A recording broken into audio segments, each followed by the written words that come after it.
But I think we're going to get started. I think we've got the last people coming in, and again, this is a really exciting portion of our community, and it's all due to Tom Exler's vision and insight into what it's like to be born and grow up with this condition. And he is a long-term community member with the Association for the Bladder Exstrophy community. He's actually the first person who brought me into this group, and that's why I'm here today. And he's also been a longtime board member and volunteer, and he founded the Courage to Shine, which really provides recognition to the people living with this condition. So without further ado, I'm going to turn it over to Tom and let him introduce our award winner for this year.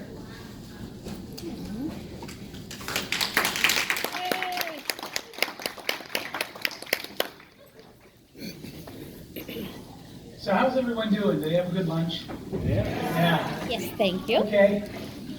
So I founded the Courage to Shine website and awards back in 2010. And one of the reasons I founded it was to show true role models for today's teens and young adults. And I think it's very important to show great role models. And one of the persons from the UK is going to be Paul Young from the UK. So he's actually on our website now. Since I founded Courage to Shine, we've had many responses from around the world. I get probably calls from all the time. And one of the examples was a woman from Macau, China. She was a mother, just had a baby, and she was about 6 weeks out of having the baby and was shipped off to Hong Kong. And she was very upset. But because I was actually at a conference from Johns Hopkins, there was a doctor right next to me, and I said, "Will you take this case?" And she was like, "Yes, I'll take his case." And it's good things. It's really another option of this organization. So we wanted to have a generic option. And because I have a bunch of Aussie friends here. We're the Aussie friends. The first award we gave out was to Tom Flood in Australia, and he was an 80-year-old patient who he wasn't even done until he was in his 30s, and he was an amazing guy, and he's still alive today. So I'm talking like he's in the past. But one of the things what I knew this was going to catch on was we got a letter from the Order of Australia, and it was about 2 years after I gave him the award, and it's a very high honor in Australia, and a high honor, right? Yeah. And because they gave that award, I just thought, wow, I'm writing this for a guy from Australia. It's just amazing. So, but this year's award winner, I was lucky enough to meet back in, I never really met her, but met down in 2005. And this was the article I actually saw. And in this article, I'm not going to go with the details. I'm going to let her speak. But it was something that was very interesting. So I got the information back, and this past year I decided, where can I look her up? Well, when I looked her up and found her, this article was nothing compared to what I heard. And it's going to be amazing to be able to see what she's accomplished in the last few years. So I'm going to introduce you to Brittany Douglas, and she's this year's winner of the Courage to Shine Award. And I'm going to let her speak, and we'll see what she has to say. Thank you.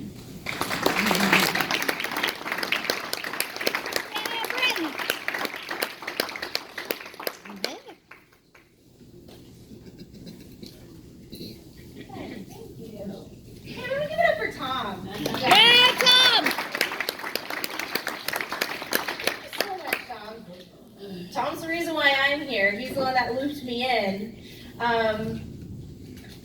Well, thank you. Thank you, Tom. Tom, for inviting me to this event and for honoring me with this award. It's truly incredible. It's incredible to be here today, to see all of you guys come together and to build this Bladder Exstrophy network. It's so important. And I'm going to continue to express that all throughout my speech today. It's really a pleasure to be able to come before you today and share my story with you. Because actually, this is going to be the first time that I'm sharing this part of my story. I've never really told my bladder exstrophy story to anybody publicly, so this is going to be the first. So, again, my name is Brittany Douglas. I was born and raised not too far from here, just a couple hours south, down in San Diego. I actually have two professions. My full-time job, I work as a training coordinator for the electronic health records team for Sharp Stealing Medical Centers.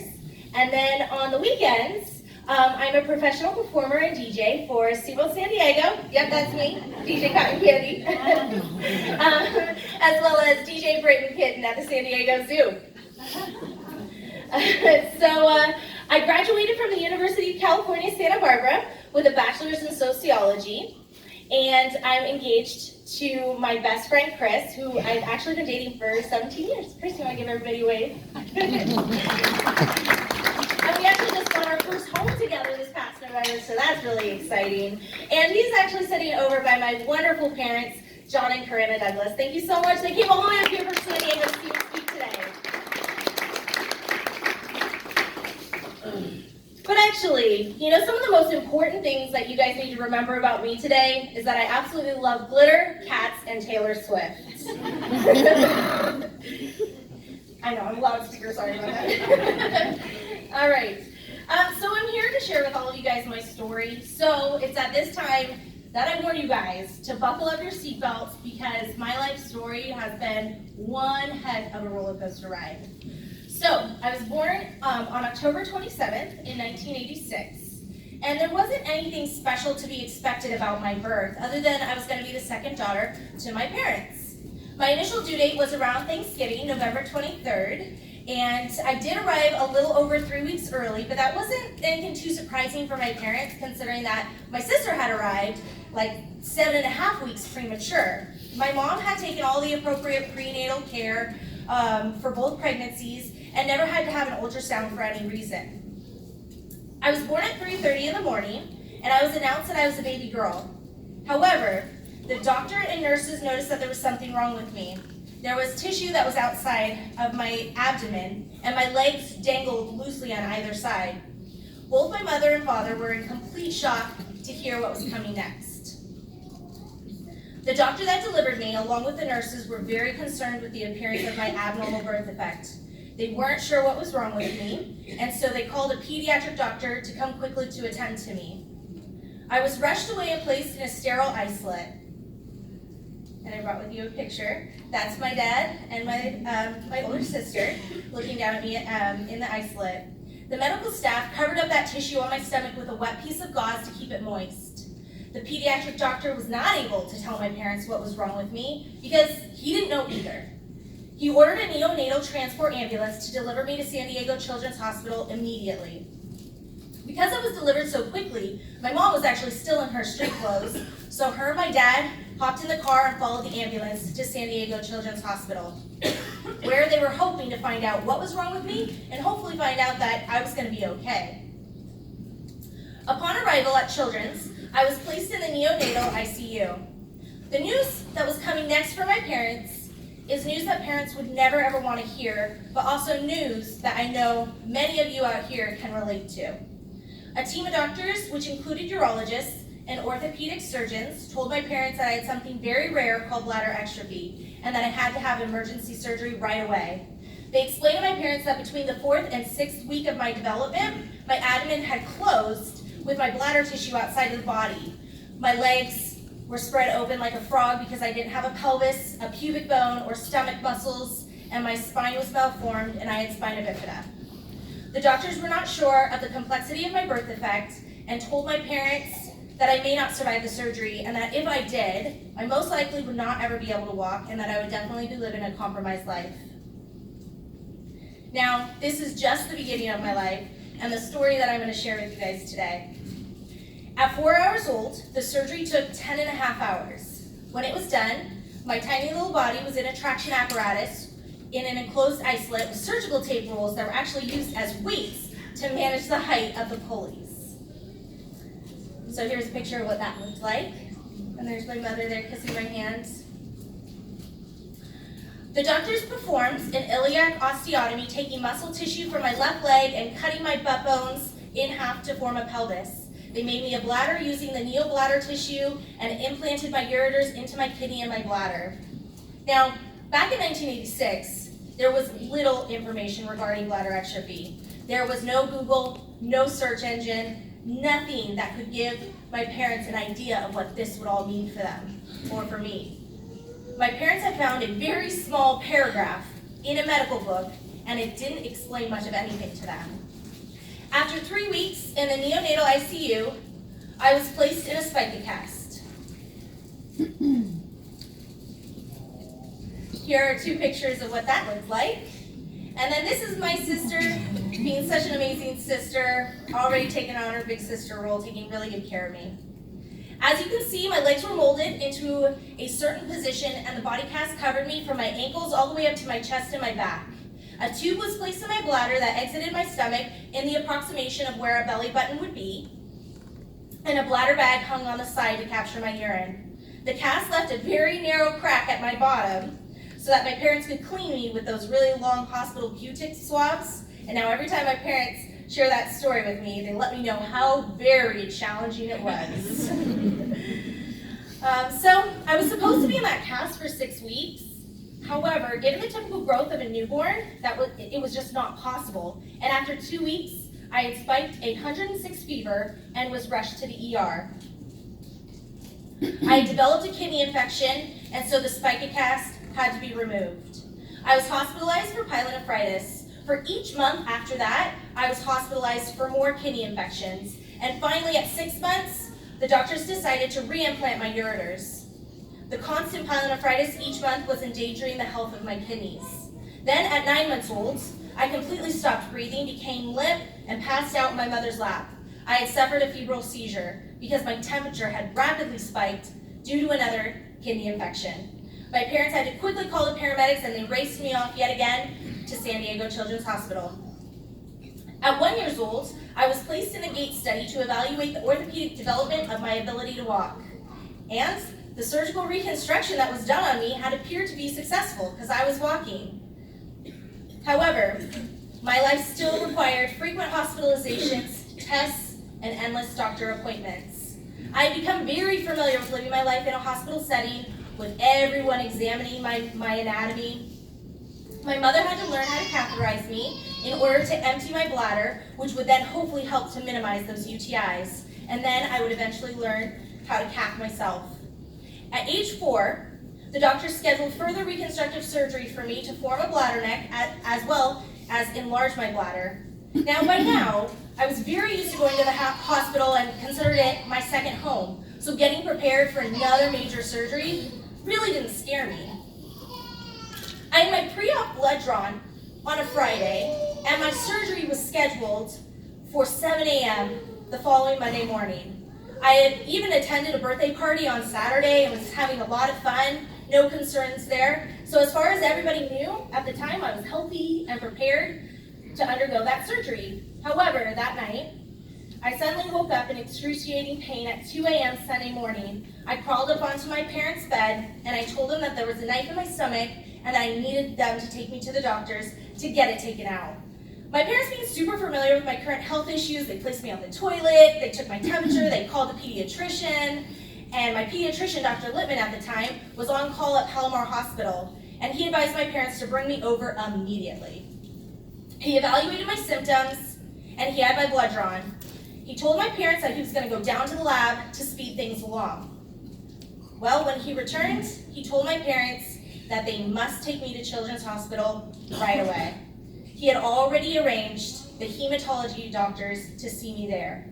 Hematology, that was definitely not a specialty that we were familiar with. My parents later learned that Dr. Littman had done his residency in oncology and knew then what my parents were about to learn very soon. Upon arrival at the hospital, we were ushered into a private room, and all the focus and attention was on me, and it was great. It was like, wow, we're being treated like VIPs because I've been here so many times, so I'm getting the royal treatment, you know? Doctors, nurses, child life specialists, lab techs, they all scurried in and out of my room, and we repeated my symptoms and my issues to each and every one of them. A doctor, to whom we hadn't met yet, her name was Dr. Allen, she came in and she actually asked my parents to step outside so she could talk to them. Now this was really odd and unfamiliar because my parents were always by my side when the doctors would come in and talk to me. Even after everything that we had already gone through together as a family with the bladder exstrophy, there was just absolutely nothing that could prepare us for the piece of news that we were going to get next regarding my health. On March 10th in 1991, Dr. Allen told my parents this. She's very sorry to have to tell them this, but 69% of my blood was blast cells and that I had acute lymphocytic leukemia. My parents were shocked. They were left breathless and speechless. They thought, this had to be a big mistake. No, she's got bladder exstrophy. We're dealing with bladder exstrophy issues. There's just like no way that she could have cancer too. So now I was being scheduled for a bone marrow aspiration for Monday morning instead of my bladder surgery, and this was to determine all the specifics of my new disease, leukemia.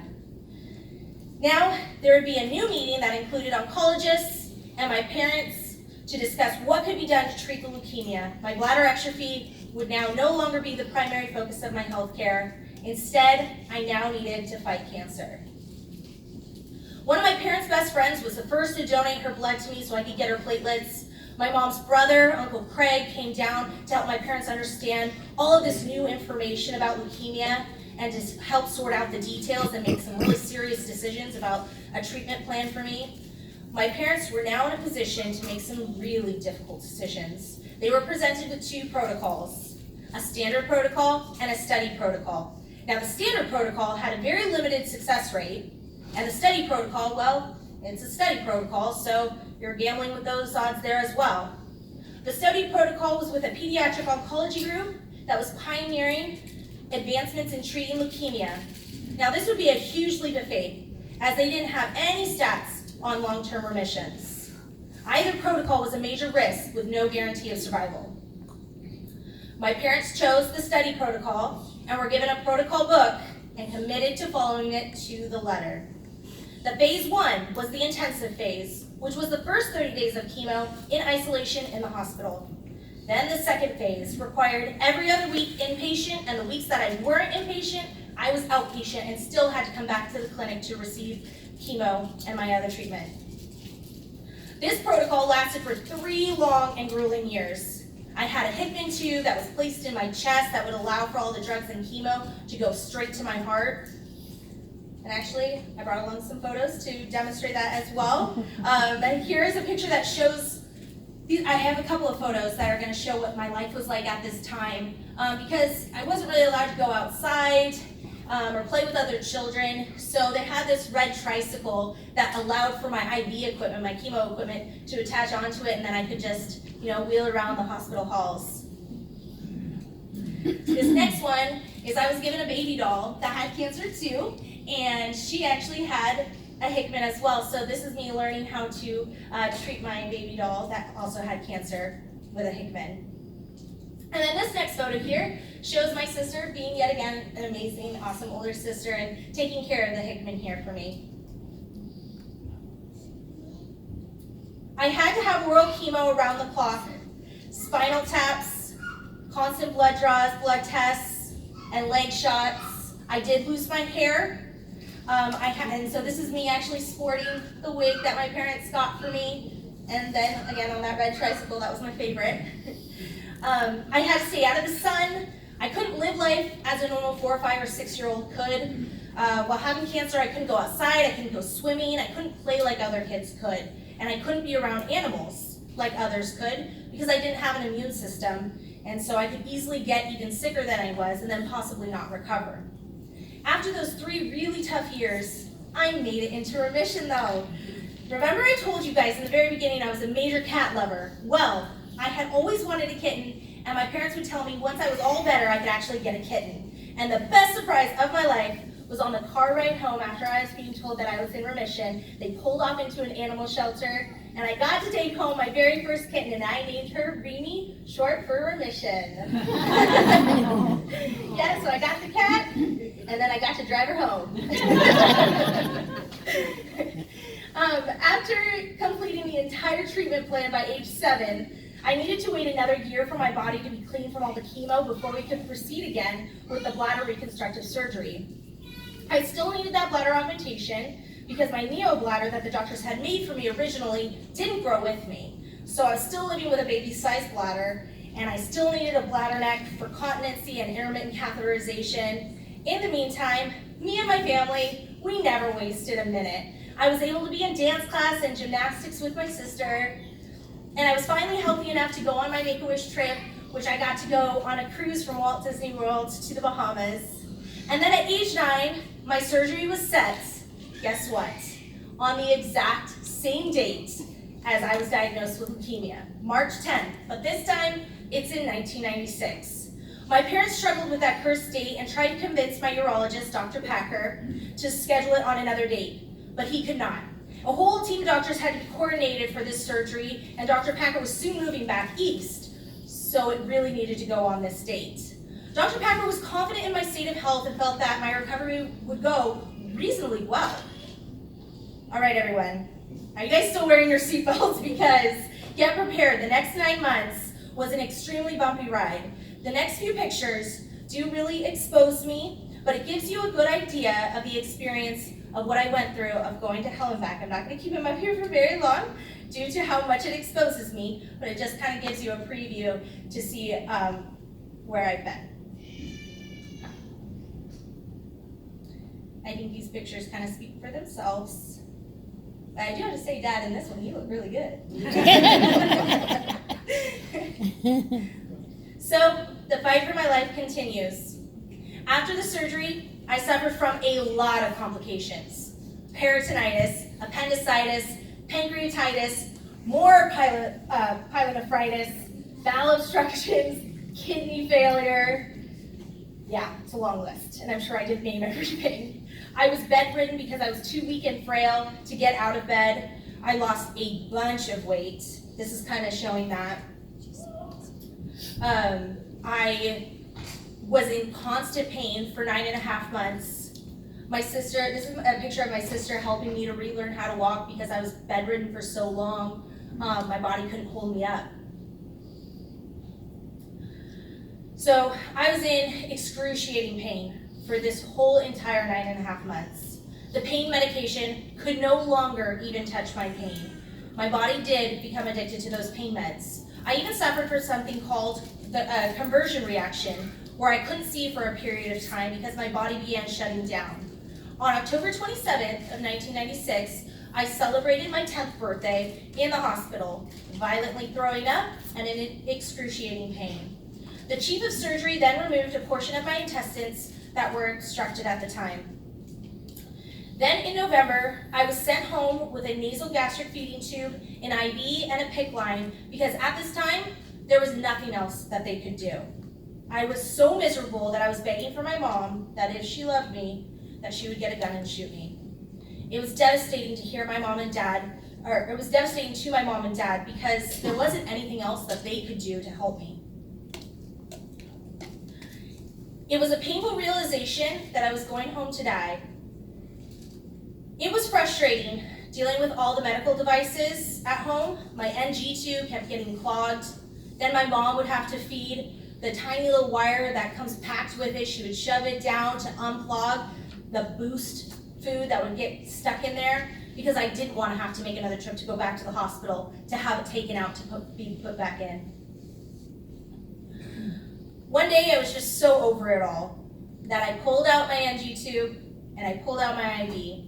It was a slow but transformative event because I finally began eating and keeping food down.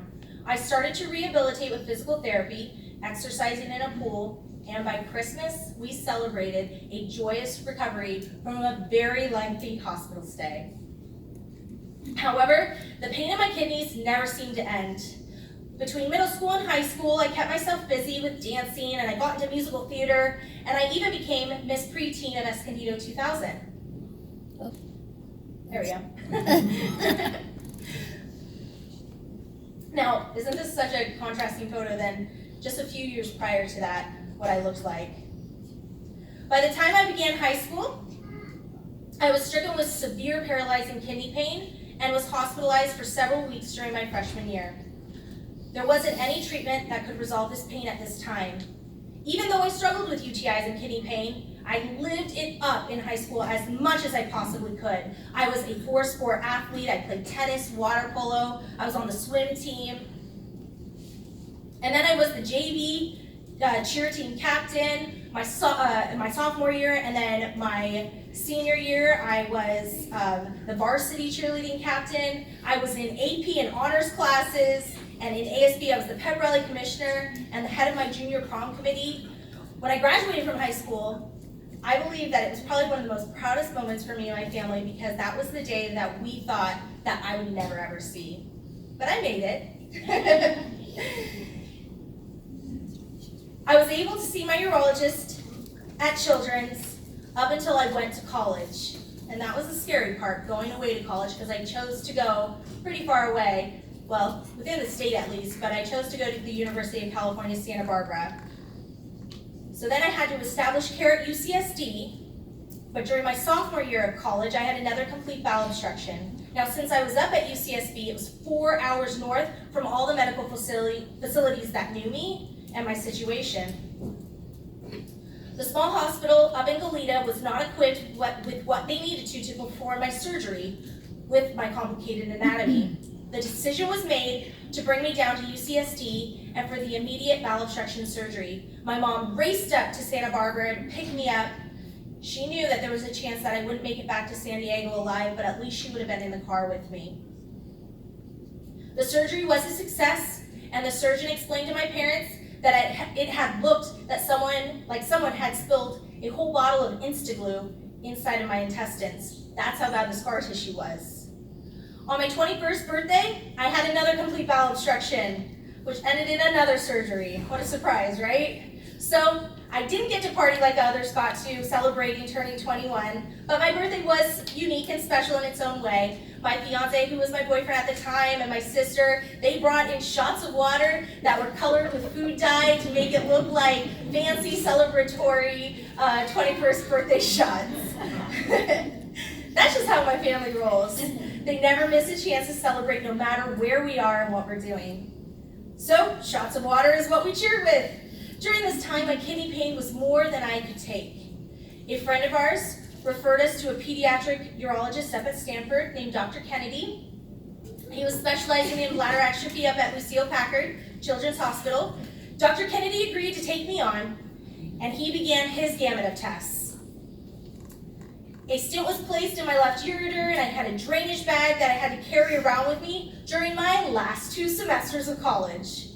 There wasn't any good conclusive findings from any of these tests, and I just wanted them to take my kidney out, but they would not do that.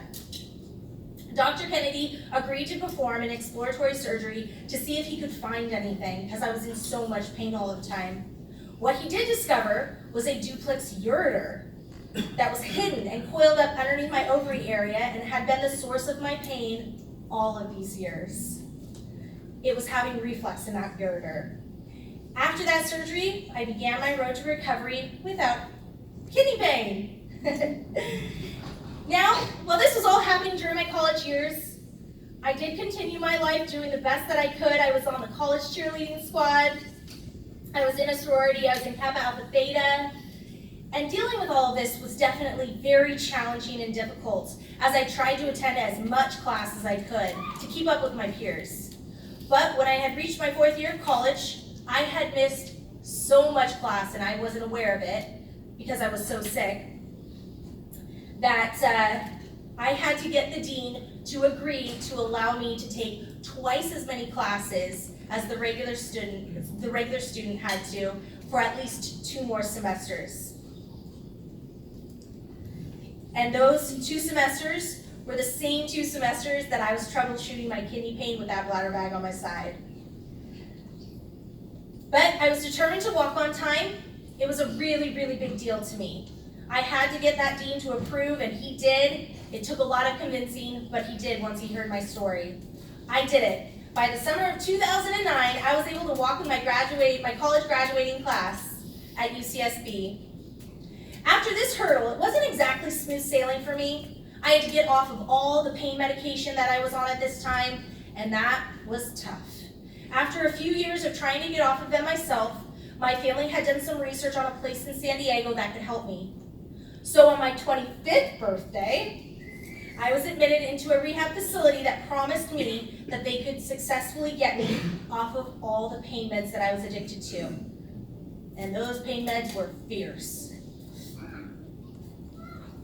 Now, also at this time, I had just gotten cast in a show at Legoland, California, and I didn't want to jeopardize that opportunity for myself, so I made an arrangement with the doctor and my family where my family could come and pick me up, take me to rehearsal or my show, and then deliver me back to the rehab facility at night. Nobody knew this really big secret.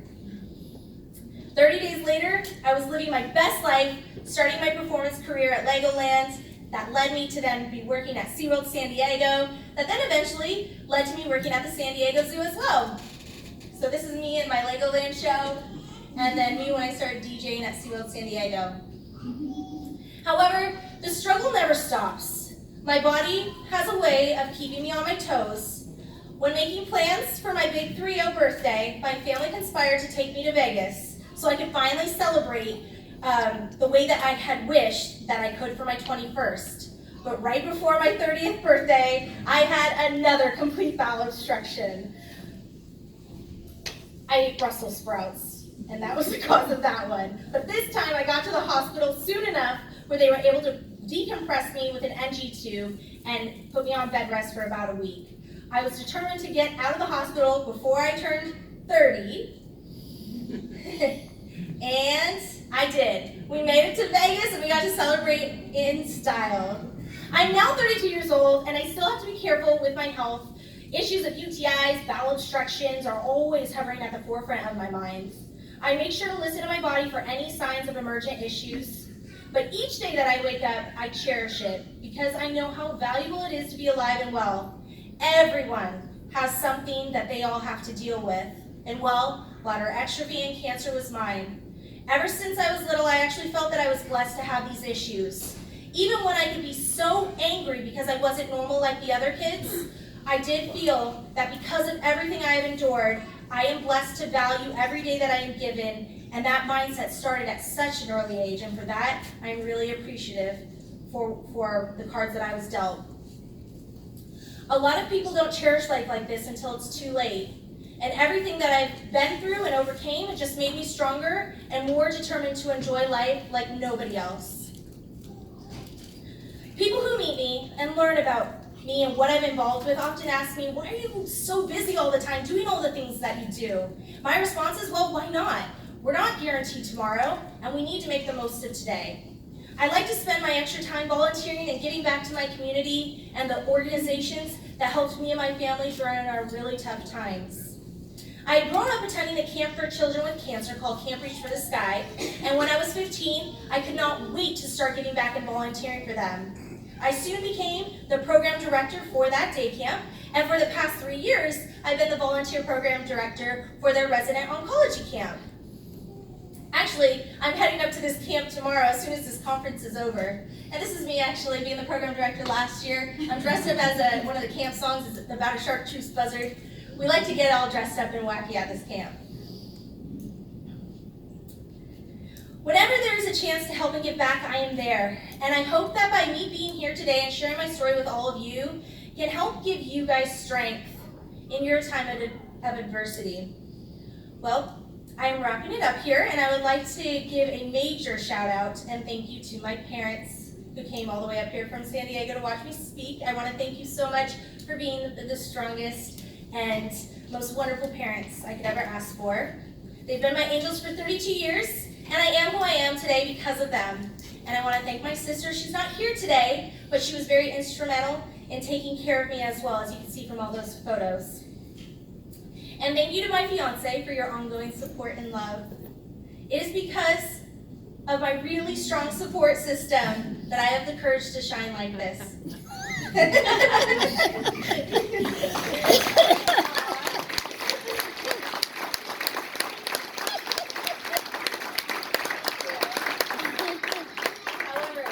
However, I have one more big thank you. This big thank you is for all of you guys. Thank you so much for being here today. I didn't have anything like this when I was growing up, and this is so valuable that we're all part of this Bladder Exstrophy network together. This is truly incredible, and it's so incredible for all of you guys to be here today. It's been an absolute pleasure getting to speak in front of all of you guys. If you guys have any questions at all, please feel free to ask me. I am an open book, so thank you guys so much for your time.